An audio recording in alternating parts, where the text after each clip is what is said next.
এই মহিলাটা অনেক গরিব, কিন্তু তার বাচ্চার সংখ্যা 30 জনের উপরে।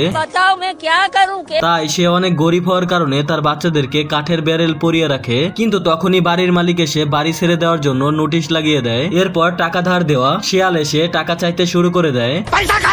তখনই মহিলাটা কিচেন রুমের বক্স খুলে দেখতে পায় খাওয়ার জন্য শুধুমাত্র একটা বীজ বেঁচে রয়েছে। তখন খাবার খাওয়ার জন্য তার সকল বাচ্চা টেবিলে চলে আসে। মহিলাটা ডিসাইড করে যে সে ওই বীজটা দিয়ে স্যুপ বানিয়ে তার বাচ্চাদেরকে খেতে দেবে।